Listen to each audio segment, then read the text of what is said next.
จุดจบของระเบียบเก่าสุนทรพจน์ของคานี่ที่ดาวอสส่งคลื่นกระแทกผ่านการเมืองโลก Thank you very much, Larry. I'm going to start in French and then I'll switch back to English. Merci, Larry. Thank you, Larry. C'est un plaisir. It is both a pleasure et un devoir and a duty d'être parmi vous to be with you tonight en ce point in this pour le Canada pivotal et pour le moment monde. that Canada and the world go Et je through. parlerai aujourd'hui de la Today I rupture will de talk l'ordre about the mondial, rupture in the world order, de la fin the d'une end fiction of agréable a et pleasant du fiction début and the beginning d'une réalité of a brutale. harsh Où la reality, géopolitique where des grandes geopolitics, puissances where n'est soumise the à large aucune main power contrainte. geopolitics is submitted to no Mais je vous limits, no soumets constraints. par ailleurs que les autres On the other hand, I pays, would like to en particulier tell les you that the other puissances countries, moyennes comme le especially Canada, ne sont intermediate pas powers like impuissants. Canada, are not powerless. Ils possèdent la capacité de They construire have une the nouvelle capacity ordre to qui build a new intègre order nos that valeurs, encompasses our values, comme le respect des droits such as humains, respect for human le rights, développement sustainable durable, la development, solidarité, solidarity, la souveraineté sovereignty, et l'intégrité and territorial territoriale des integrity États. of the various states. La puissance des moins The puissants power of the less power commence par l'honnêteté. with honesty. It seems that every day we're reminded that we live in an era of great power rivalry, that the rules-based order is fading, that the strong can do what they can and the weak must suffer what they must. And this aphorism of Thucydides is presented as inevitable, as the natural logic of international relations reasserting itself. And faced with this logic, there is a strong tendency for countries to go along to get along, to accommodate, to avoid trouble, to hope that compliance will buy safety. Well, it won't. So what are our options? In 1978, the Czech dissident Václav Havel, later president, wrote an essay called The Power of the Powerless. And in it, he asked a simple question: how did the communist system sustain itself? And his answer began with the greengrocer. Every morning, this shopkeeper places a sign in his window: "Workers of the world unite." He doesn't believe it. No one does. But he places a sign anyway to avoid trouble, to signal compliance, to get along. And because every shopkeeper on every street does the same, the system persists. Not through violence alone, but through the participation of ordinary people in rituals they privately know to be false. Havel called this living within a lie. The system's power comes not from its truth, but from everyone's willingness to perform as if it were true. And its fragility comes from the same source. When even one person stops performing, when the greengrocer removes his sign, the illusion begins to crack. Friends, it is time for companies and countries to take their signs down. For decades,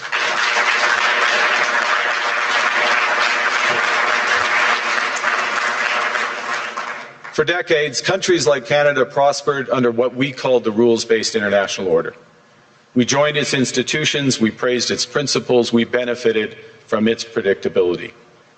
And because of that, we could pursue values-based foreign policies under its protection. We knew the story of the international rules-based order was partially false, that the strongest would exempt themselves when convenient, that trade rules were enforced asymmetrically. And we knew that international law applied with varying rigor depending on the identity of the accused or the victim. This fiction was useful, and American hegemony in particular helped provide public goods, open sea lanes, a stable financial system, collective security, and support for frameworks for resolving disputes. So we placed the sign in the window. We participated in the rituals, and we largely avoided calling out the gaps between rhetoric and reality. This bargain no longer works. Let me be direct. We are in the midst of a rupture, not a transition. Over the past 2 decades, a series of crises in finance, health, energy, and geopolitics have laid bare the risks of extreme global integration. But more recently, great powers have begun using economic integration as weapons. Tariffs as leverage, financial infrastructure as coercion, supply chains as vulnerabilities to be exploited. You cannot live within the lie of mutual benefit through integration when integration becomes the source of your subordination. The multilateral institutions on which the middle powers have relied, the WTO, the UN, the COP, the architecture, the very architecture of collective problem solving are under threat. And as a result, many countries are drawing the same conclusions, that they must develop greater strategic autonomy in energy, food, critical minerals, in finance and supply chains. And this impulse is understandable. A country that can't feed itself, fuel itself, or defend itself has few options. When the rules no longer protect you, you must protect yourself. But let's be clear-eyed about where this leads. A world of fortresses will be poorer, more fragile, and less sustainable. And there's another truth. If great powers abandon even the pretense of rules and values for the unhindered pursuit of their power and interests, the gains from transactionalism will become harder to replicate. Hegemons cannot continually monetize their relationships. Allies will diversify to hedge against uncertainty. They'll buy insurance, increase options in order to rebuild sovereignty. Sovereignty that was once grounded in rules but will increasingly be anchored in the ability to withstand pressure. This room knows this is classic risk management. Risk management comes at a price. But that cost of strategic autonomy, of sovereignty, can also be shared. Collective investments in resilience are cheaper than everyone building their own fortresses. Shared standards reduce fragmentations. Complementarities are positive sum. And the question for middle powers like Canada is not whether to adapt to the new reality. We must. The question is whether we adapt by simply building higher walls or whether we can do something more ambitious. Now, Canada was amongst the first to hear the wake-up call, leading us to fundamentally shift our strategic posture. Canadians know that our old comfortable assumptions that our geography and alliance memberships automatically conferred prosperity and security, that assumption is no longer valid. And our new approach rests on what Alexander Stubb, the President of Finland, has termed value-based realism. Or to put another way, we aim to be both principled and pragmatic. Principled in our commitment to fundamental values, sovereignty, territorial integrity, the prohibition of the use of force except when consistent with the UN Charter, and respect for human rights. And pragmatic in recognizing that progress is often incremental, that interests diverge, that not every partner will share all of our values. So we're engaging broadly, strategically, with open eyes. We actively take on the world as it is, not wait around for a world we wish to be.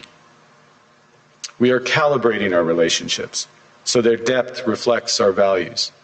And we're prioritizing broad engagement to maximize our influence, given the fluidity of the world at the moment, the risks that this poses, and the stakes for what comes next. And we are no longer just relying on the strength of our values, but also the value of our strength. We are building that strength at home. Since my government took office, we have cut taxes on incomes, on capital gains and business investment. We have removed all federal barriers to interprovincial trade. We are fast-tracking $1 trillion of investments in energy, AI, critical minerals, new trade corridors, and beyond. We're doubling our defense spending by the end of this decade, and we're doing so in ways that build our domestic industries. And we are rapidly diversifying abroad. We've agreed a comprehensive strategic partnership with the EU, including joining SAFE, the European Defence Procurement Arrangements. We have signed 12 other trade and security deals on 4 continents in 6 months. The past few days, we've concluded new strategic partnerships with China and Qatar. We're negotiating free trade pacts with India, ASEAN, Thailand, Philippines, and Mercosur. We're doing something else. To help solve global problems, we're pursuing variable geometry. In other words, different coalitions for different issues based on common values and interests. So on Ukraine, we're a core member of the Coalition of the Willing and one of the largest per capita contributors to its defense and security. On Arctic sovereignty, we stand firmly with Greenland and Denmark and fully support their unique right to determine Greenland's future.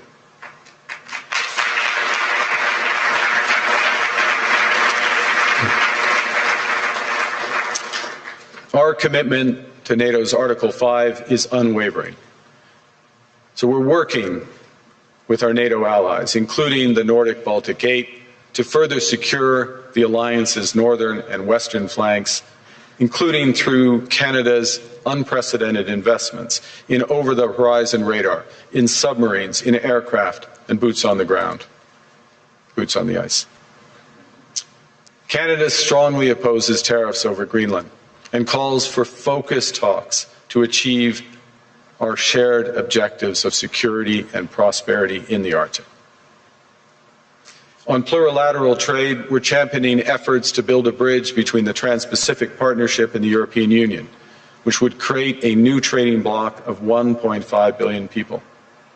On critical minerals, we're forming buyers' clubs anchored in the G7 so that the world can diversify away from concentrated supply.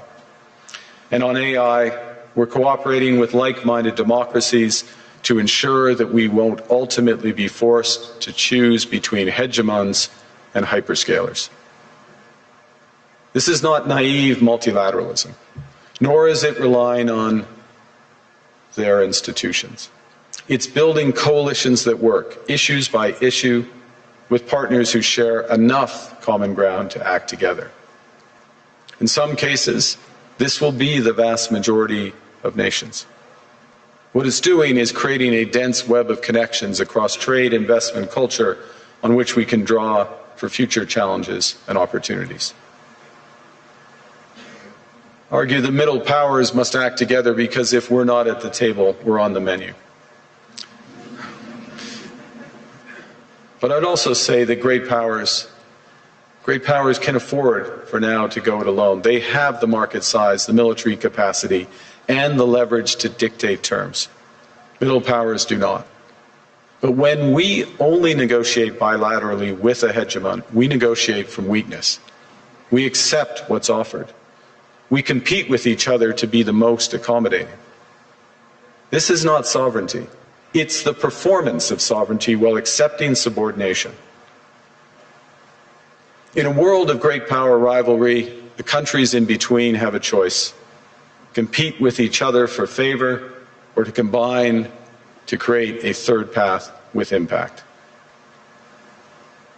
We shouldn't allow the rise of hard power to blind us to the fact that the power of legitimacy, integrity, and rules will remain strong if we choose to wield them together. Which brings me back to Havel. What does it mean for middle powers to live the truth? Well, first, it means naming reality. Stop invoking rules-based international order as though it still functions as advertised.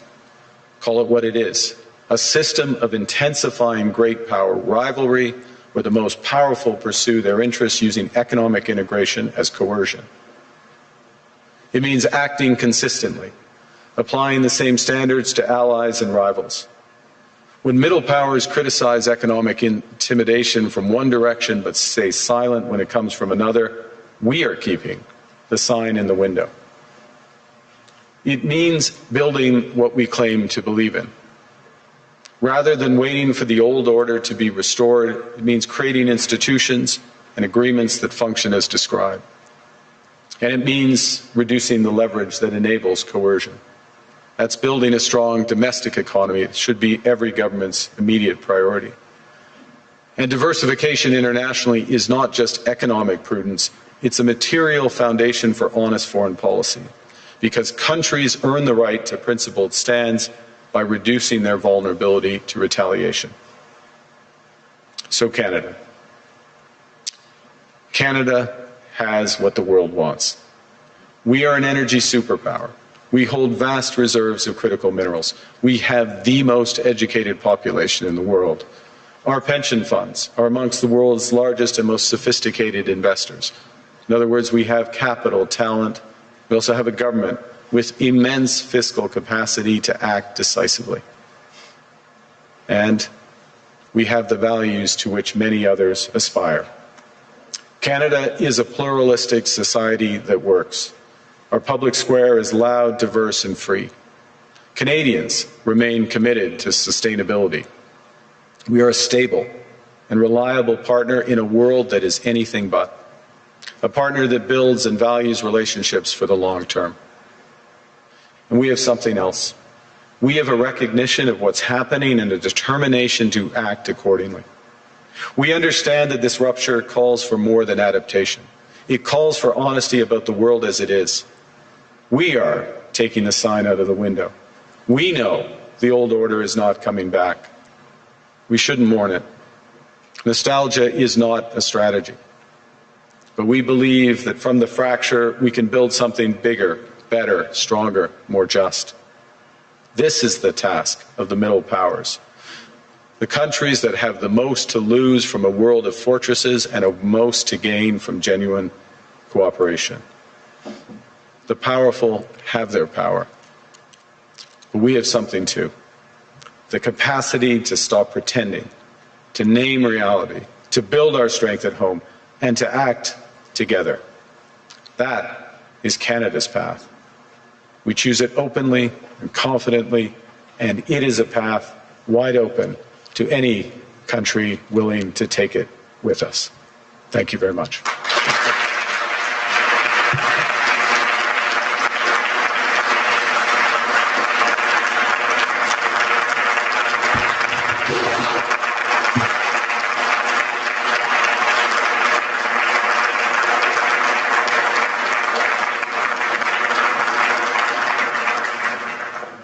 Well, thank you, Prime Minister. I don't think I've seen many standing ovations at Davos, so that was interesting.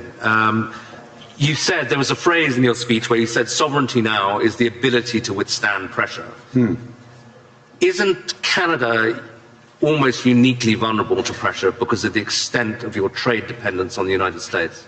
Well, the proof is that we have been able to withstand the pressure, and there has been considerable pressure. I'll give you a couple of facts. We've actually created more jobs since the tariffs were put on than the United States in absolute number. Economy is growing at the second fastest rate within the G7. That's not there are pockets of extreme pressure without question in Canada. But headline, we're reacting. The second thing, and it's a fundamental point, is the recognition that we can give ourselves far more than any foreign country can take away. There's lots of efficiencies in having one Canadian market, the $1 trillion of domestic investment, and building these partnerships abroad, all of which are bigger returns than what's been lost. That's not to say we would rather not lose it, but we can withstand the pressure, and we are. And I was interested that you said basically the old world's not coming back. So you're not seeing this as a period where you just have to get through and normalcy will return. I think that is our view, and we regret it, but we're not going to sit around and mourn it. We're acting, and we're acting in a way both that's in our interests, but we believe in a way with others that's building imperfectly in steps a new system. I'll give you one example in handback, which is we are members of trade agreements that comprise already 1.4 billion people around the world. So we have the most extensive network. We are trying with others to bring some of those networks together. The most prominent example is the Trans-Pacific Partnership in the EU, acting as a bridge.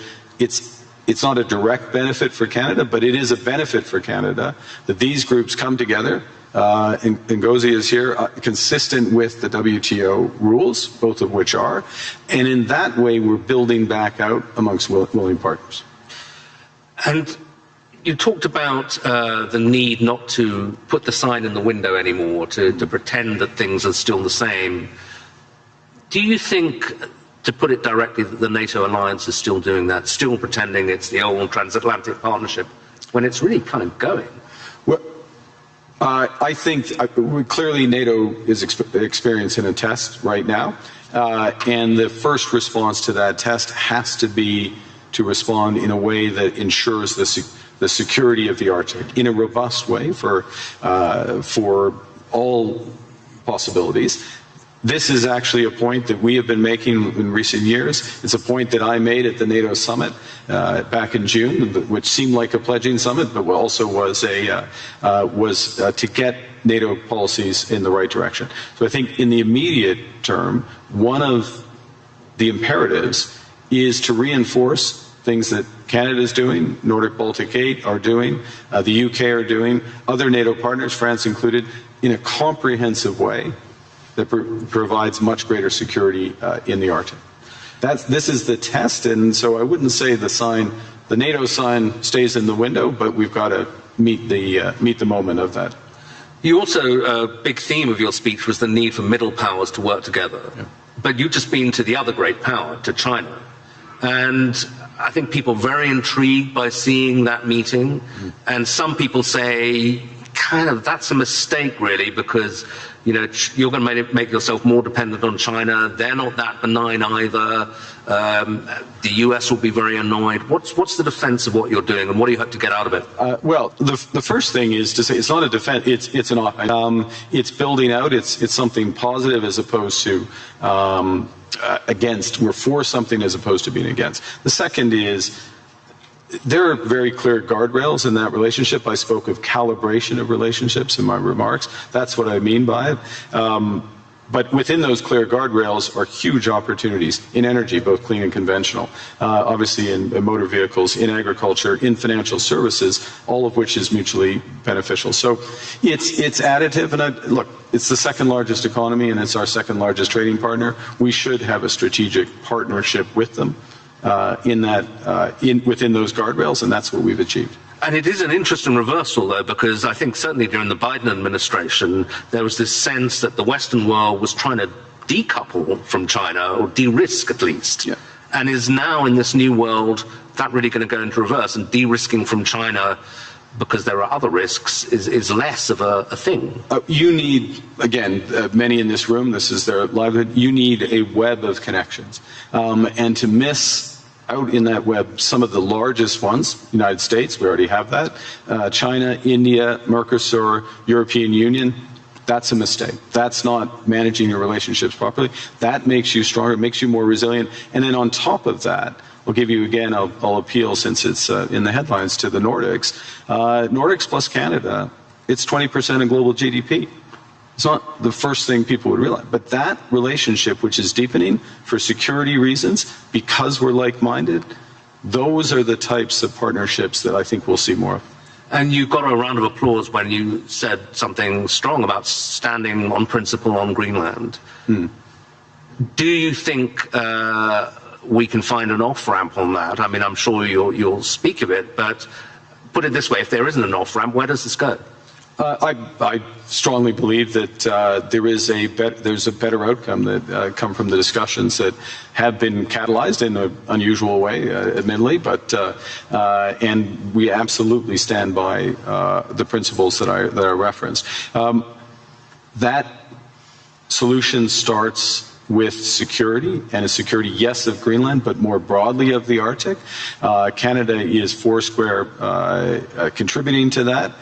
We're at the start of a major ramp up above and beyond, so we'll be a major contributor to that. NATO has to deliver on that. We're working intensively in order to do it, as well. Prosperity for the people of Greenland. In the end, it comes back to the people there, and there are opportunities to do that in ways that would strengthen all of the alliance. And when President Trump says, Greenland's under threat from Russia, even from China, is that for real? I would say that there are Russia is without question a threat in the Arctic, without question. Russia does lots of horrible things, and will take the opportunity to condemn their unjustified and horrific assault on Ukraine, almost at its fourth year. They are a real threat in the Arctic, one against we need to protect, which is why we have 364 5-day air, sea, and land presence. It's why we're adding to our submarine fleet, adding to our air fighter fleet, why we're building out over-the-horizon radar to protect from Russian missile threats and others, and why we will work with our NATO partners. The threat is more prospective than actual at this stage in terms of actual activity in the Arctic, and we intend to keep it that way. Another big issue that's going to come up this week is this board of peace that President Trump is keen on. I'm not sure whether it's for Gaza or for the entire world, but apparently Canada's been invited. Are you going to join? We have been invited, and let me start by, I think we should recognize the progress that has been made in at least getting towards the end of the first phase of this process, and the activation, if I can put it that way, of the process to set up the Board of Peace is the start of phase 2. Our view is, and that's to be welcomed, and this is a positive vehicle. Our view is we need to work on the actual structure of the vehicle. You just referenced, is it for Gaza? Well, the UN resolution, Security Council Resolution 2803, references a Board of Peace for Gaza. That's where we see it becoming immediately operative, and it needs to be, in our view, it's better to be designed in that way for the immediate needs there. There are many other needs around the world, first point. Second point, it needs to coincide with the immediate full flow of humanitarian aid into Gaza. We are still not where we need to be. Conditions still are horrific. So that needs to come alongside. We think there's aspects of the governance and the decision-making process that could be improved. But we will work with others, obviously work with the United States, because we can to improve the situation, the horrific situation there, and to move onto a path to a true two-state solution. There's a suggestion you can get permanent membership of the Board of Peace by ponying up $1 billion. You going to write a check for that? We would write checks and deliver in kind to improve the welfare of the people of Palestine. But we want to see it delivered direct to those outcomes promoting peace, and so the mechanics and how it works that way. Okay, final question. President Trump and a lot of people who agree with him condemn globalism a lot. And I suspect, you would be the kind of epitome of a globalist. You worked for Goldman Sachs, I believe. You were a central banker. You're comfortable and lived in several countries. Is globalism, first of all, is it a thing, and is it over? I think, well, look, understanding how the world works, having appreciation for other cultures, understanding the connections, and being able to, or at least appreciating ways that how we connect, whether it's through technology, trade, investment, culture, can enrich our lives, and that's a good thing, and also help solve problems. Being detached from where you live and the broader needs of society, there is an epithet for that. I don't know that the G word is the one. There's certainly what we're finding, and to go back to the points I was making, is that there are a number of like-minded countries that want to work through partnership to achieve those goals for their citizens and for the world more broadly. The call is for more to recognize what's really going on right now, and to pool their resources to the benefit of citizens. So it won't be global. It won't cover the globe, but it will be more powerful. Okay, Prime Minister, thank you very much indeed. เว็บไซต์นี้สามารถช่วยพัฒนาทักษะการอ่านและการฟังภาษาอังกฤษของคุณได้เป็นอย่างดี ด้วย AI ประโยคภาษาอังกฤษจะถูกแยกเป็นวลีสั้นๆที่เข้าใจง่ายคุณปรับความเร็วหยุดหรือย้อนกลับได้ตามต้องการเพื่อให้เข้าใจทุกประโยคเว็บไซต์รองรับการแปลถึง20ภาษาทำให้การเรียนรู้เป็นเรื่องง่ายเพียงพิมพ์ใน as.com ในเบราว์เซอร์ของคุณแล้วลองใช้ได้เลย